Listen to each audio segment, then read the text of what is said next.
Yes. You have tuned in to Renewed Mind Revolution podcast with your host, Michelle Cook Hall.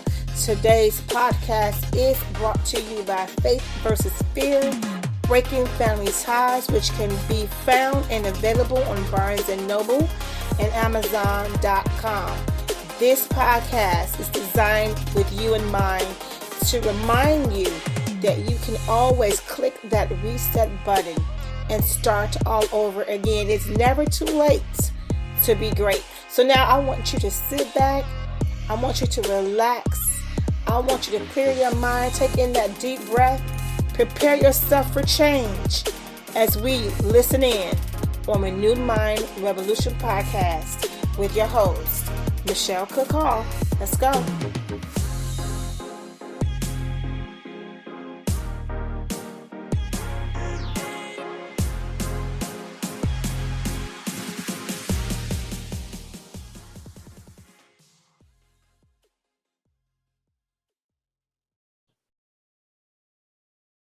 Hello. Welcome to Renewed Mind Revolution podcast with your host, Michelle Cook Hall.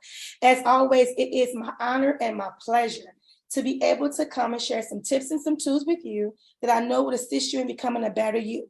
As promised, try to keep my word. I have a very special guest for you today. We met her, I believe, in May of this year. Promised that I would bring her back because she has so much more to give, and we just did not give her the ample time to share her story. She has a great testimony. It touched me. I know it touched you. I believe there is a great ministry in her, and so because of that, I want to make sure that she had that time and that platform to share her story. But what we remember, her name is Vickie Jo, and that she does have a book called My Sanity Quest. Is that correct, Vickie? Yes. All right. And from our last meeting, what I can tell you is that Vickie has a beautiful spirit. And we connected and immediately. And I'm just so grateful that she would even give us some more of her time and some more of her story. What I will allow her to do is take over, and she's going to start again, just giving us little nuggets of what she said before, just to catch those up. Those who didn't get an opportunity to hear her story before, just a little bit of that. And the rest of it, you can go back and listen to the previous podcast. But for today, give us a little bit of your story, and then let's continue on to what you're doing right now. Welcome, Vickie, to Renewed Mind Revolution podcast. Is there a place that you remember you wanted me to pick up on, or should I just go? So what I want you to do is first, for those who have not heard your story, kind of explain a little bit about what got you to this point. So we know that from our previous podcast that you talked about your trauma, your childhood trauma, and how that affected you, and how you were constantly being over-medicated and misdiagnosed, and how dangerous that is. So it's like things just kept happening, right? But at one point, you come to a place where you're, finding the healing that you need, and you're able now to share your story and help others who will, because it's a guarantee. Like, it's just like that. There will be others who will experience some of the things that you have experienced. So that's why we share our testimony. So just start off a little bit about kind of, how did you get to this place? A little bit of your childhood, just a little bit of it, because the rest of it, those who didn't hear the first podcast will have to go back and listen to that podcast. Okay, well, I'll skim over the parts without getting into too much detail, and then I'll get to the real good stuff. All right, good. I was born into and lived for 12 years being sodomized by my father. I witnessed my father trying to kill my mother repeatedly. I saw a lot of blood. I saw a lot of attempted murder from my father to other members of our family and people. Needless to say, his brain wasn't functioning properly, and we were always moving and running and in danger. Then my mom remarried when I was 12, and she married an alcoholic, but he was so docile that when he drank, he laid on the couch and fell asleep. He was a really good man. When I moved into this new life, I totally did not ever even think. It was like the past was not even there. I had 5 years of just the most amazingly wonderfulness. I excelled in school. I was president of our choir. Just good friends and happy times, except for the constant ripping and tearing of my mother, her mouth shredding every inch of my being into nothingness. That happened towards the end, and I ran away. But at the senior high school, right before 12th grade, so it was the fall of 1976. Some friends and I got on some inner tubes, and we were floating down the St. Croix River. By Annandale, Minnesota is where I graduated from. We stopped to do some diving, and I don't know how to do that. As a matter of fact, the only reason I did is because I was so infatuated with one of the guys there. I wanted to show off and prove that I could dive. I'm sure he didn't even, you know what I'm saying? He didn't. Okay, well, I dove, and I would say that it was probably 25, 30 feet. It wasn't really high, but I hit my head on the bottom, and I know that I did because I saw light. I saw flashes of light, and then I opened my eyes, and there was a girl looking at me and asking me if I was okay. And I don't know if any of you know this, but when you come from an abusive home, you are not allowed to tell anybody that you're not okay. Okay. So instantly I said, "Oh, I'm okay." Right. And to be perfectly honest with you, at that point, I wasn't really quite sure if I was okay or not. But long story short, I lost my ability to talk. I always say that my brain, because I was thinking that there's definitely something wrong here, but my mouth wasn't connected to it. So I wasn't able to communicate what was going on with me. And I have made numerous phone calls over the years, and nobody remembers anything. Nobody recognized anything to this day.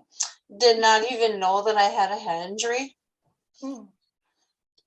I am a talker. I love to talk. I just jabber on and on and on. And when I got home, my mom knew that there was something wrong because I wasn't talking. So I'm still mad at my mom. I really try to forgive her, but I'm still I might not be that angry, but I do not understand that she knew something was wrong and she didn't bring me to a doctor. What she did was told me to go to my room. And she got on the phone for a couple hours. And guess where I ended up? Psychiatric care. Because you wasn't talking? No, because I don't know why. Because must have been all the people. No, there could have been other reasons that I wasn't talking. But the reason that she figured out after talking to who knows who for 2 hours, the conclusion that they came to was it must be psychiatric. So did she know about your dive? Did you tell her that about the dive? When I went to school after the dive, I still went back to school a little bit. She was called into school because I was doing some peculiar things. So when she came in to get me and take me up to my locker, we were walking up the steps, and it's those kind of steps that you go up a ways and then there's a platform with a railing, you know? Mm-hmm. And so since I couldn't tell her what was wrong, I grabbed onto the railing and I looked at her and I was trying to demonstrate and I was leaning over the railing. You know, trying to show her that I dove. Well, that's not the way it looked. Right. So at any rate, we got my stuff and I went home, made a couple of trips to St. Cloud Hospital, got put on some meds. And I will tell you right now, the whole entire time I was growing up, we were not allowed to even have an aspirin. We were not allowed to have pills. Really? So then I get put in a state hospital With all this medication. and holy crap, my bottom jaw was going one way, my top jaw was going the other way. It's from this medication called Haldol, which also caused me to have tardive dyskinesia. So if you see my mouth going like this, Mm-hmm. it doesn't mean I have a wad of bubble gum in my mouth. And it doesn't mean I have a mental illness. It means that the pill has caused me to do that. So here I am with all of these pills. Mm-hmm. Lithium, Cogentin, Haldol, Melabril. Oh. And my mother left me there. My mother was very mean. She went through periods of really niceness, Mm-hmm. but I believe she left me there. She wouldn't accept my calls. She wouldn't come and visit. I was there 3 months. Wow. I experienced needles of Thorazine in my butt, held down by 2 men and thrown in seclusion rooms and given food to eat, and was so pissed off I threw it against the wall. And when they wouldn't come to let me go to the bathroom, I went in there. I was so damn mad. And you were still a teenager at this time, right? I was 17 years old. Oh, wow. So just to get you up to speed, Mm-hmm. I went through about 30, I'm 63, so it started at 17. Mm-hmm. It ended 2 years ago. In and out of psychiatric hospitals, they had me so brainwashed that I was sick. I'm not kidding you. Vickie, you're angry. You're having a manic episode. You're going to be in the hospital. Vickie, you haven't slept good for a couple of nights. It's sick. Yeah. So anyway, I had kids. I became a recording artist. I performed for 27 years. I wrote a children's book. I have 30-piece paintings, illustrated. I have got all these gifts and talents. And I just want to say, for one thing, God is so real. I don't care what you think. You can think anything you want, but just because you think it doesn't mean it's true. God kept me alive through that childhood, through all the hospitals where I was abused, where I was deserted, where I was left, where I was over medicated. Yes. In my book, I have a page lists every single psychiatric medical record from every hospital except the state hospitals because they closed. Mm-hmm. There's a list. And then there's also a list of all my diagnoses because they don't have your records. Mm-hmm. It is not good. It's I think that there are people that need to go in there, and they need to go in there if they're suicidal. Yeah. Or if I don't know why they would ever go in there. Please forgive me. I'm sure there's people that go in there that need to. Right. I have never needed to go into a hospital. Yeah. What happens is I end up in there for 3 whole months. Wow. It ruins my apartment, my car. Yeah. My kids go into numerous foster homes. They're still trying to recover from mom disappearing. Where did she go? but the book is full of accomplishments. It is full of my 12 steps to stay mentally well most of the time. Mm-hmm. It contains a plan of action with a team of people, including releases of information so that people can talk to the psychiatrist nurse. I mean, there's an open thing. I mainly want to say that first of all, I did not go to Sunday school. Nobody taught me about God except my mother's prayers. Okay. She had my brothers and I get on our knees at night. Mm-hmm. And that prayer, now I lay me down to sleep. Mm-hmm. But I pray the Lord, my soul to keep if I should die. Mm-hmm. Because we were near death all the time. Yeah. Before I wake, I pray the Lord, my soul to take. So yeah. I knew. Yeah. Yeah. And so that invisible faith, there was no doctrine, there was no religion. Yes, I love it. Churches, organized religions, every one of them are blinded by, they can go jump in the lake and stay down there. Let me interject on that. Okay. So you said so much good stuff. It was so good. Okay. So what I think, Vickie, let's go to the institutions first, as far as like the mental hospitals and all those places like that. I do agree with you. I think that at some point in your life, in somebody's life, whether they may need that time set aside to get the attention that they need to deal with whatever that they're dealing with.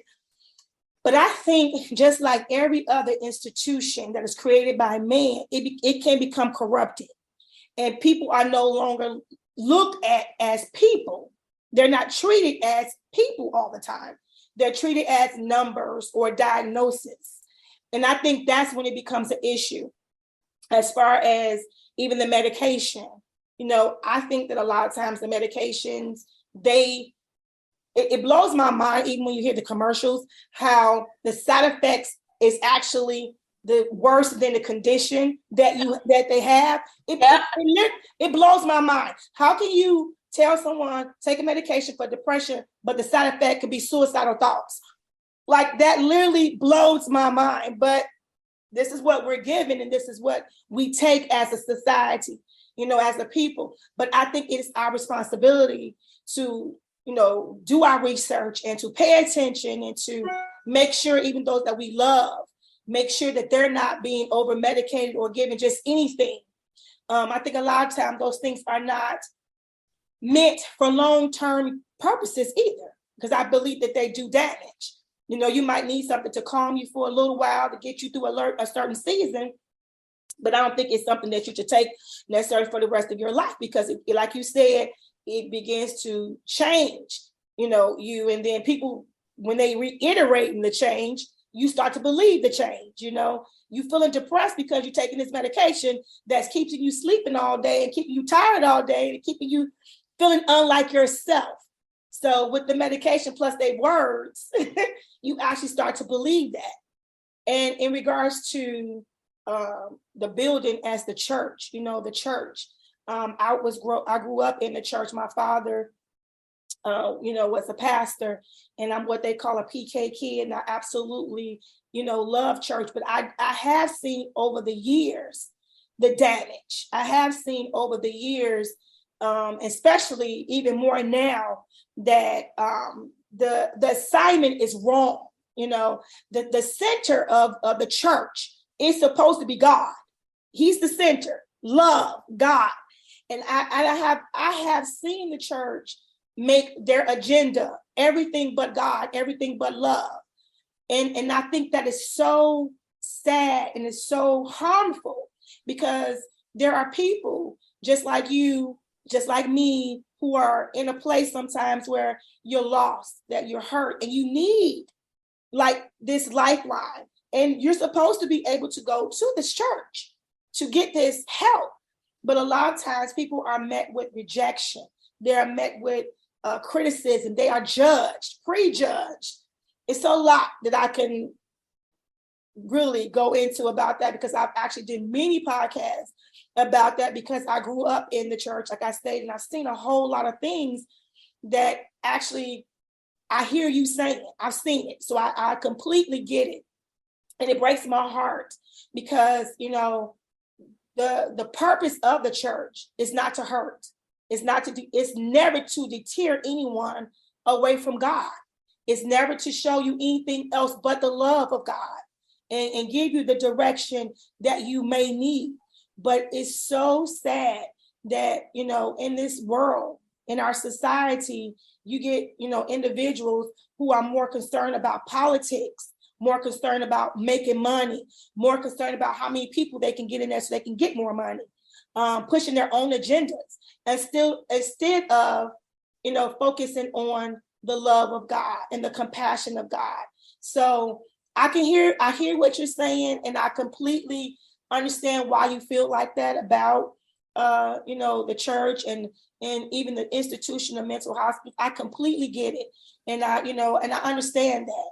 And like I said, I really feel bad that, that's what is being shown, in the church right now, is instead of being the beacon of light, instead of being that lifesaver to someone, but what I love about God, Vickie, what I love about God is that he will get you where you are. That's what I love about God. Like you said, you're not in a church. You didn't run to a church and fall on the altar, right?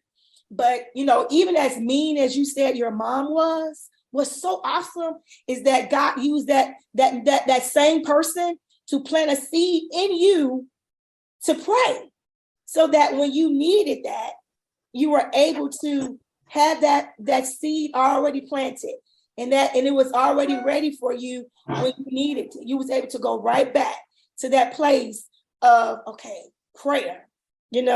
It's amazing to me how he can do that. You were never in a church, wasn't raised up in a religious household, you didn't do any of those things, but that seed was planted, and so when you need it, you were able to. And that just it just blows my mind, because people always think that, God just gonna come one way. He comes whatever way he needs to come for you and for me, like whatever it is.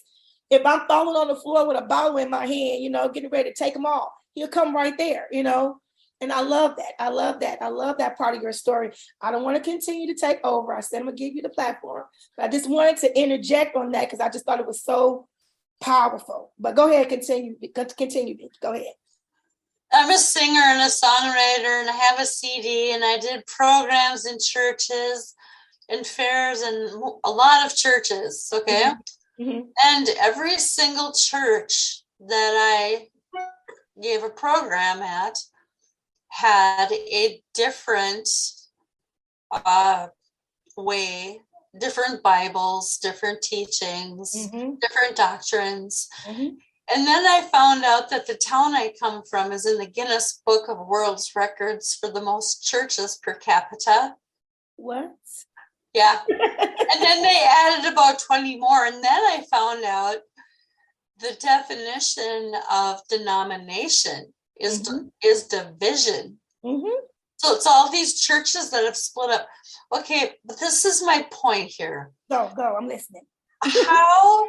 How can every one of these churches say that what they're teaching is right? Is right. And that's why, I used to love going to church. Yeah. Oh, I could hardly wait. Can I get up and sing? Can I be on the prayer team? Yeah. I'll take you out for lunch. I mean, I love the fellowship. But I tell you what, there is an awful lot of stuck up people. I mean, how did I go to lunch after I get done singing? And I'm sorry, but I don't eat sugar. pushing and pushing. That's beside the point. But you know what I'm saying? There's not supposed to be anything in between us and Jesus. That's right. Nothing. That's right. You're right. You're right, Vickie. You're right. If we believe that Jesus died on the cross for our sins. And then I think we're supposed to confess it with our mouth, whatever. Believe it in your heart, Vickie. That's it. We had a conversation the other day. It's like, okay, so why does this religion or that religion, why do they have to do this? Right. Why do they have to do that? No, it's already done. And then the people are like, I'm a sinner. I'm a sinner. I'm a sinner. I'm like, you preaching my story. This is like my thing. I'm always saying this. I know. So was yours. And I'm just saying, yes, we sin. Yeah. Of course we sin. But for gosh sakes, I'm not going to claim I'm a sinner. Right. I'm from the depths of Satan. I'm a sinner. Right. The thing is, I could go on and on about that, Vickie. You should not have to be in a place of condemnation. I mean, even the Bible tells you that, he came to set the captives free. He wants you to be free. I came that you may have life and have it more abundantly. There is no condemnation for those who are in Christ Jesus. No. All day. I mean, we could do this all day. But I think to be honest, a lot of times leaders and religious organizations use these type of things because it's a form of control. It's a form of control, I mean, even as I'm working, I'm getting my master's in pastoral studies and theology this year, 2023. But so, whatever you're learning is not perfect. No, it's not. This is the word of God. This is I am literally on pins and needles all the time. And to be honest, I love education because it really opens my eyes to a lot of things.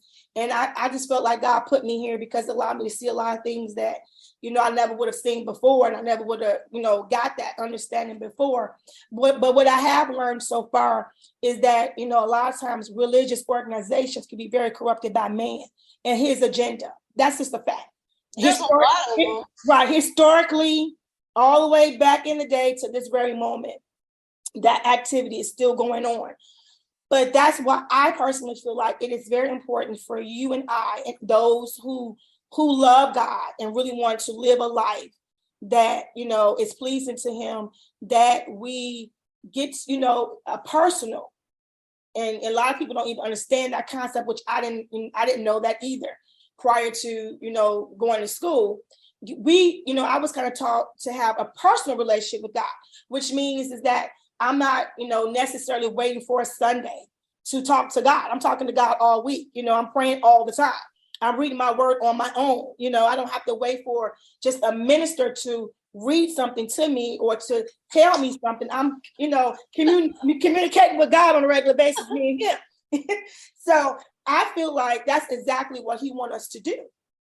I don't think you have to have an ordination, a certificate, or anything else for you to study the word of the Lord, to pray on your own, to spend time with God. I don't think you need to have that to do that. I think, we all are supposed to do that. It's our responsibility. I teach my kids, I used to teach them all the time that when it came to understanding relationship with God, I said to them, how do you know somebody? How do I get to know you, Vickie, right?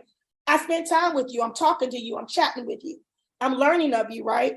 And so I used to teach my kids the same thing. I'm like, how do you get to know, someone? And they say, you spend time. Exactly. So how do you get to know God? You read, you study, you pray, you meditate, you spend time with him. That's how you do that. And how we spend time with God is through prayer. That's how we communicate. We're praying. And sometimes it might just you be sitting silent. Can I stop you for a second? Please go ahead. Go, Vickie, go. There's other ways to spend time with God. Okay, here, okay. Let me tell you one little piece of thing. God never leaves us. Never. Okay, but this is the thing, which means once you have accepted him, the Holy Spirit dwells inside of your body. Mhm. Your body is the temple of the Holy Spirit. Right. He never leaves. He Mhm. never forsakes. Why do people say, oh Lord, please be with me, come to me, please, and help me, when he's already there? Because Vickie, people don't understand. That's what I'm trying to say. Even when I went to school, they don't understand that concept. They don't, there's some religions, I will not call them out, but there's a religion that I know that I'm talking to them all the time, and they literally do not understand the Holy Spirit dwelling in you. They literally don't even teach much about the Holy Spirit and his role in your life. Okay, they don't understand that concept. And like you are understanding that, I was brought up and taught that growing up, how important it is to have the Spirit of God. When Jesus left, he left his Spirit, right? To be in us, right? I know that, you know that, but there are some people in their religion who, are going to their services all the time, but they're not being taught that. So when I'm in class and I'm bringing that up, you should see their faces. They're like, they just so shocked about it. And I was just like, wait a minute, y'all never heard of this? Like, this is not something that y'all taught. No, they're not. They're not taught that part. And I emphasize, you're missing a big part. Jesus said, I am going away, but I am leaving the Comforter with you. No, and I have the floor, so I want to say something. Okay, just because we're Christians, okay? This is a little broader view, not just individual churches, but those of us who have accepted Jesus and believe that he's with us, and we know and trust him. There are far more beliefs in this world than Christianity. So we judge those, and they are not going to heaven with us. That is goofed up. Yeah. And it's confusing because God gave us a free will.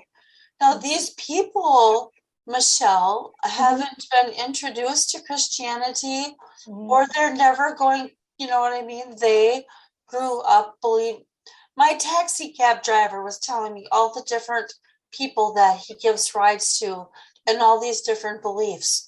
Because they believe that, and they're not Christians, does that mean, what do you think about that? Well, the Bible tells us that, the only way is to go through his son, right? But what about their Bibles? Let me I want to expound some more on that. So as Christians, believers, we know that. Well, that's what is taught to us. I believe also this. I don't serve a God who is looking for a time where he can just cast people to hell. Hell is not designed for human beings. That's just like me having my babies and wanting my babies to be tortured or hurt. God loves me and you and all those around us, more than we can love our own children. And this is what I'm talking about. We got to remember the center of everything is love. It's very hard for us to make these judgments and answer these questions because our view is so corrupted. Our view is looking through filters. We're looking through our own ideologies, our own theologies, our own ideas, our own perceptions, our own cultures, our own backgrounds, our own everything. Some people have this idea of it's my way or the highway. I'm the right one, everybody else is wrong. Once again, I've learned of religions who actually believe that if you're not this, for example, I've met many Catholics who actually, they call themselves from the cradle to the grave Catholic. And they feel like if you're not Catholic, you're going to hell, period. And I was just like, I never heard of such things like that. But once again, if I feel like we need to stop looking at people and circumstances and situations with all these filters and look at them through love, the love of God. Think about the man on the cross, right? He did all these terrible things, right? But when he got to the cross, now disregard all the other stuff. Now he did a lot before he got there. But when he got to the cross, he acknowledged who Jesus was. And Jesus right then and there said, well, he's going to be with me in paradise. He didn't say, well, you did all these things prior to getting to this cross. Okay? There's many people who there are stories of who have done everything under the sun, but then on their deathbed, they confess, because I believe grace kicks in. Now, I know people have their own religions. I don't want to get away from what you're saying. People have their own religions. They have their own cultures, and they believe it just as downhearted as any other religion. And that's respectfully. I don't think that, once again, I serve a God that is just going to wait for them to hit hell. No, I think the same grace that was given to me, the same grace that was given to you, the same grace that's given to many that I knew before myself is extended to those people. I believe that. I believe that, the Bible does say, like, even before, God does return, every man will get an opportunity to hear the good news, the gospel. So I don't think that they're damned to hell. No. I think some people know the truth or hear some truth, but truly believe to just not consider it and say no. I believe there are people who will be like that, but I don't believe that God's just sitting around trying to find a way to condemn people to hell. No, I don't. I believe his grace and his love, it will kick in, with many people and give many people, all people, let me fix that, all people an opportunity to get to know his love. I absolutely believe that. But I do believe that the scriptures and the Bible and the word of the Lord, when it comes to saying that, we need to make sure that we are coming through his son. We have, I know that's a big debate and we can go on and on about that, but I do believe in that. In my Christian faith, I do believe in that part. So, but I don't believe he's a cruel God or evil God that's sitting there just waiting to punish people for not, knowing that. I believe that he understands their circumstances just like you do, that they was raised in a household that they were, if you even try to do this, I'm going to kill you. If you try to say God, I'm going to kill. I think he knows all those things. And I think grace abounds in those issues and in those times. I think we're missing that part. Grace is there. Mercy is there. And in order for you to understand the extent of grace and mercy, you have to go back to love and understand the love of God. So I don't want to keep talking and ranting and raving, but well, there's some things about me that I've thought about. Okay. And one of those things that I thought about is because a friend of mine read my book and she said, what I really like about your book, I like how you use the thread of how God protected you through the whole thing. And I wasn't really intending on it, that's just what happened, because I don't want to sound like I'm so much better or anything, because I'm not. Mm-hmm. I just want to say that I cried out to him. He inclined his ear unto me. He set my feet upon a rock, and now he is establishing my goings. That's right. And he was there. He's invisible, but what he was doing was real. I mean, I could sit and tell you stories all day, but faith and love, and what you're talking about, love and faith and trust and stuff, I just did. Yeah. And then I, in and out of psychiatric, did you want me to talk more about what happened in there? Or do you want me to get into the healing from the book, or? Okay, so you can share a little bit what happened in there, and then get to the place where because I'm hearing that part a lot more than we talked last time about the healing part. I want you to tell us, what drew you to remembering those times of prayer with your mom what drew you to that place? Because you said that they were pretty much trying to break you year after year after year. So what took you to that place that you felt, I can go and pray? What made you do that? Well, for one thing, I didn't really, to my knowledge, do a lot of praying. I can remember off and on asking God for help, but it was that I knew that he was alive because of my mom. I knew that he was watching out for me. He kept me alive night after night, so obviously he was doing that, right? Mm-hmm. So it was so chaotic, and it was crazy. I'm sure that I did pray, but what I had was I had a solid rock of assurance that he was there with me, and I didn't have to stop and think about it. I just went on with confidence because he was inside of me, and he was showing me how to stay alive, showing me how to escape, showing me what to do. Mm-hmm. That's a very you might not see it that way, maybe you do, but that's a very supernatural experience that you had. A very supernatural experience. And what I mean is that naturally, because of where you were, you should not have been feeling like you were being kept or led or protected. You should have been feeling something totally different. Under somebody else would have thought something totally different. But he gave you what I call the peace that surpasses all understanding. Like he was giving you direction and guidance in a very chaotic environment, in a very tough. And the ideas that he put, there's a place in the Bible, I saw it, I can't find it. Mm-hmm. God gives us witty ideas. Mm-hmm.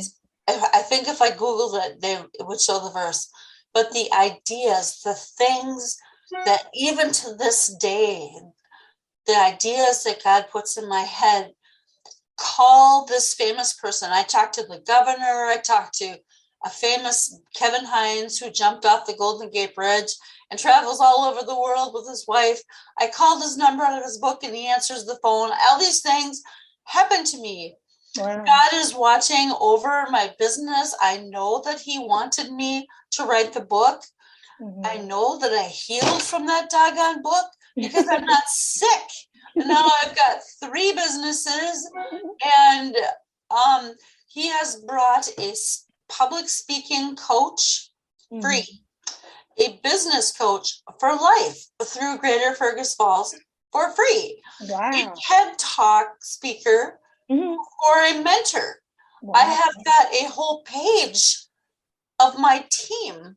Wow. My buddies, my helpers. Nobody charges me. God is helping me already partway off of disability.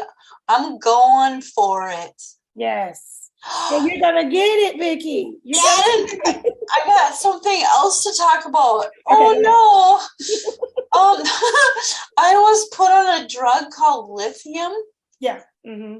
Lithium, you can't hardly breathe on it. You can't go out in the sun. You can't eat more salt than normal. You can't sweat. You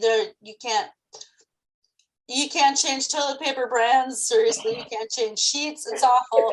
And so all my life, this is so cool that I figured this out.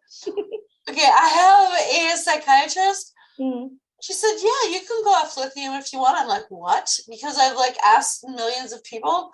She goes, you're not on any commitment. You're an adult. You're of sound mind. If you want to go off lithium, I'll help you.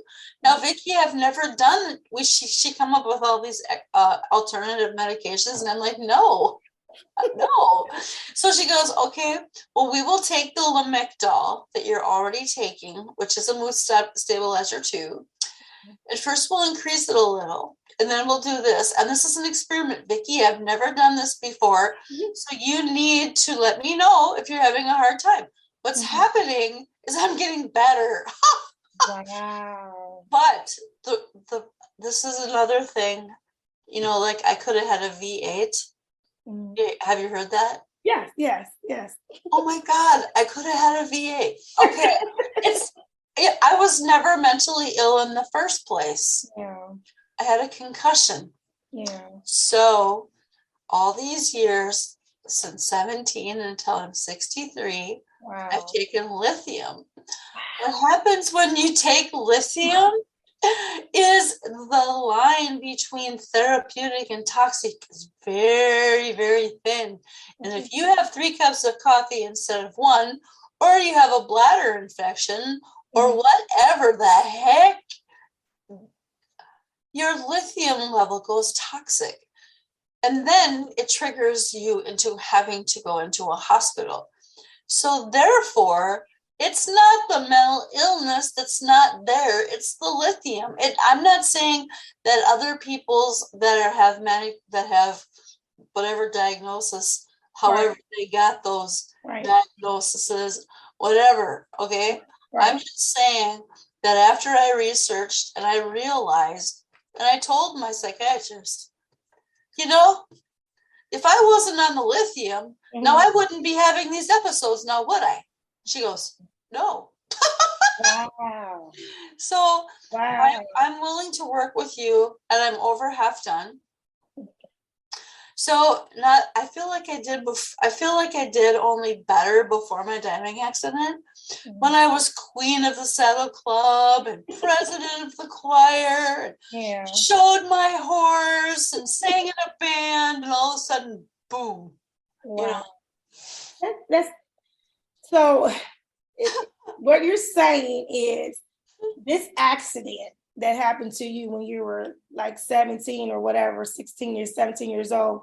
This accident was a concussion, and it caused you to behave like somebody who was not treated for having a concussion. And because of that, it was misunderstood and misdiagnosed as a mental health issue. And because of that, you were institutionalized, and you actually have been medicated and institutionalized over the years, back and forth, since you were 17 years old. Wow. That is a wow moment, Vickie. And about 20 out of the whatever 100 times, I have no idea. Wow. I got the records, but I didn't count, right? Wow. And you're smiling too, still. I love it. It's so because I'm well, and I keep telling my family, and I tell people, I say when they accuse me, oh my gosh, Vickie, your house is a mess. Are you okay? I'm like, get out of my apartment. But what I tell them is, it's okay. Yeah. I'll be patient while I'm waiting for you to realize that I'm well. That you're okay. It's okay. Right. And I love that, Vickie. It's like, you know how the word tells you that the joy that I have, it's like he gives you joy that, no man can take away from you. Like that's that type of joy that you have, and this peace where you're able to be patient with those who still will see you the way you were in your past. They're going to see you that way, but in your mind, you're going, that's okay. I know this is the only way that you've ever seen me, and it's the only way that you can see me. But, it's something about when God makes us a new creature, right? He makes us new. He restores us. And I just love that. I think that's what makes me the most excited about your testimony is, to hear that, you have come to a place where you're like, okay, you all don't see it yet, but that's okay. I know what God is doing in me and how he's kept me. And then your faith, your joy, all of that. It's amazing to me because a lot of people would have given up, but it's like you said, he didn't give up on me. He didn't give up on you, Vickie. I gave up so many times, and you haven't met me when all those years I had been lies. The mental health system, they treat you like you're sick, and they act like, are you tired? Because you look really tired, and you kind of look depressed, and you're a little bit angry. I'm very concerned. Probably will have to go into a hospital. And this is what I've heard. Yeah. and from my family. Yeah. And from my friends. Yeah. And you know what I had to do? I'm sure you've heard this before. What? I had to eliminate all the toxic people in my life. Good for you. I like being alone. I'm having fun.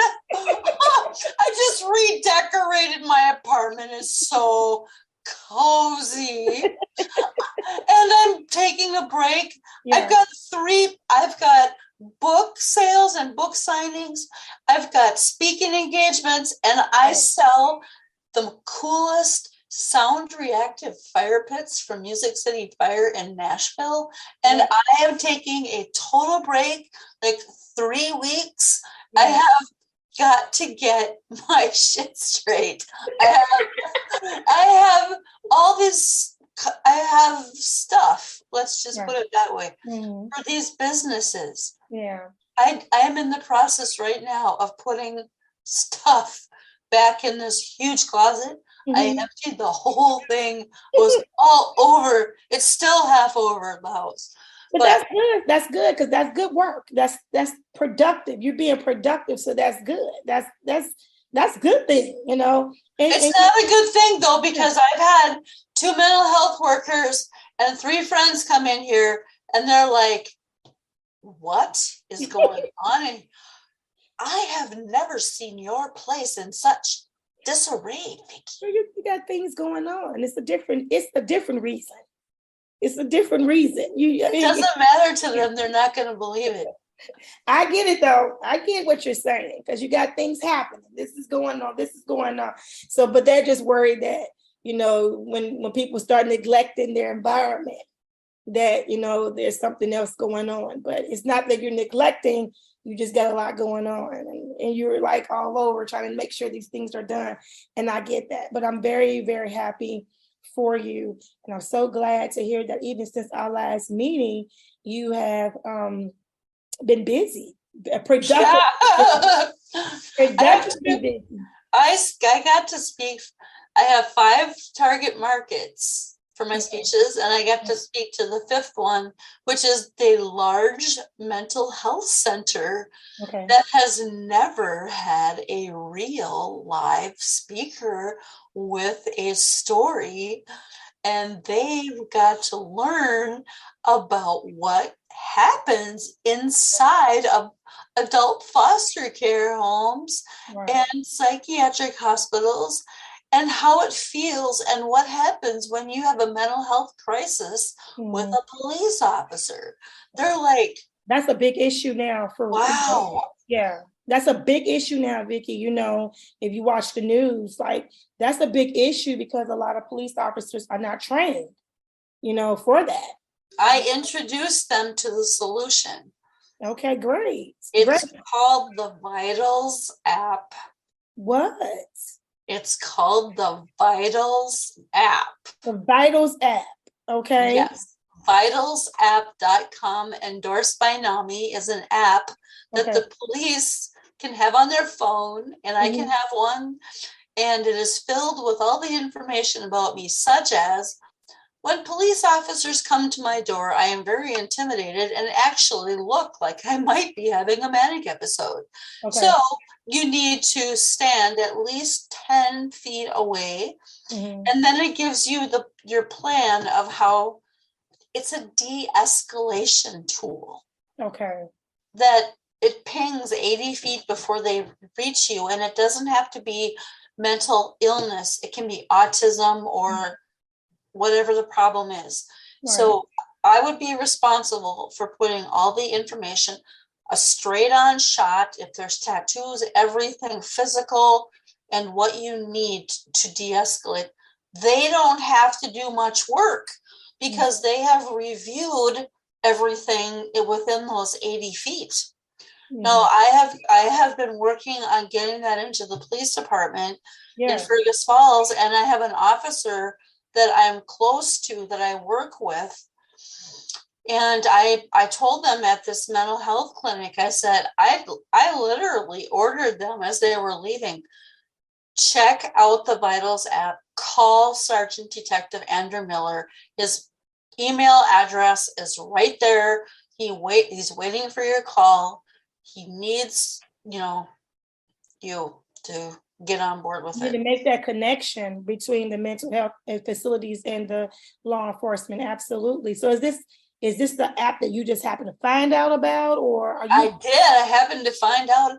I was on the Peer Support Connection Warm line in Minnesota, and I was told about it.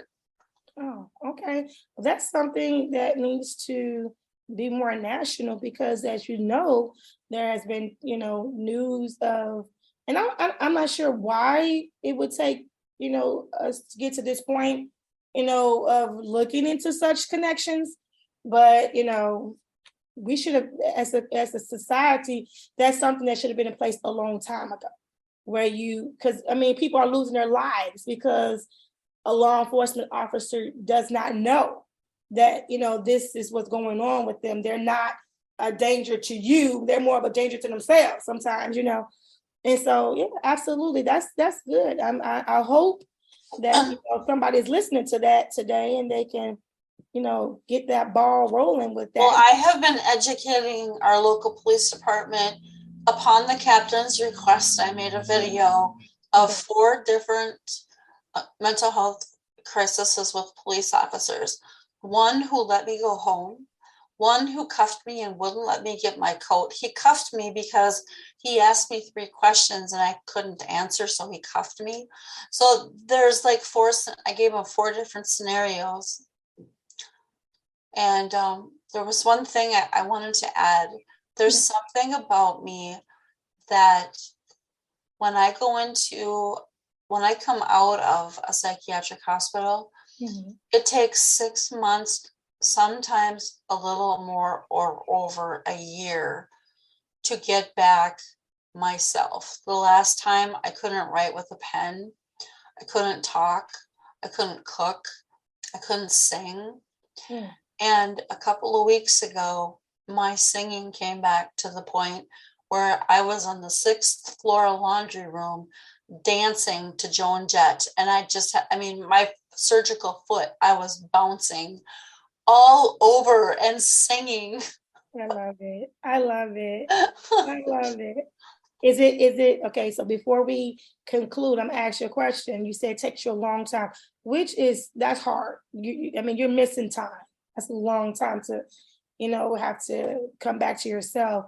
Is it because of the medication that they're giving you, or is it the environment, or is it both? It's both. Okay. You do absolutely nothing for 3 months. Oh, wow. They might have some really stupid groups that are not helpful, but that's it. Hey, I was watching TV one night. Let's have some fun. This Native American girl grabbed me by the hair and dragged me across the floor. Yeah, that's about all the entertainment that I ever got in there. Wow. She went to jail. Vickie. Oh, wow. Well, you know what? When we come together, there is never a quiet moment. I think we're an awful lot alike, actually. Once we get started, we just go, right? I don't know where you live, but I would like to come and see you and go someplace and do some stuff with you. Oh, that's awesome. I'm in Illinois. Vickie. That's not so far. It's not far. I've been to Minnesota a couple of times. So I'd rather go to Illinois. Well, it has been my honor, as always, Vickie, and my pleasure to be able to come and talk to you about your story. So once again, let my listeners know where they can contact you and where they can get your book. Okay. Right now, you can get it on Amazon. If you type in My Sanity Quest, it is called My Sanity Quest, Tears, Trials, and Triumphs. But if you just put in My Sanity Quest, it'll pop right up. And then I'm going to ask you a favor. It's not hard. It just takes a second. Wherever you purchase the book, before or after you read it, just scroll down and it says to rate and review. Please write a little review, or go to Goodreads and write a review. It helps to keep the book out forward. You can also go to my website and you can check out my graphic artist wonderful orange, black, and white work with all those horses all over it. My website is VickieJo.com, and Vickie is spelled with an I-E, so VickieJo.com. Vickie Jo, that's my name. I'm also going to let you know that I am in the process of taking it. I haven't taken it off Amazon, but Amazon is restricting me from selling my book or putting it in bookstores. Oh, wow. So I may be adding new platforms, but they'll be on my website. But for right now, I'm not moving too fast on it. So grab yourself a book. There's an ebook too, and they're like $14, not much. Okay, sounds great. And if you heard her story today, you know there's going to be much more in her book and help in her book. So please remember to go and get Vickie Jo's book. Thank you, Vickie, for joining me today on Renew My Revolution podcast. It has been my honor. Thank you guys for tuning in with us. Once again, it's always my honor to be able to share tips and tools with you guys. I love you, but most importantly, God loves you more. God bless you guys.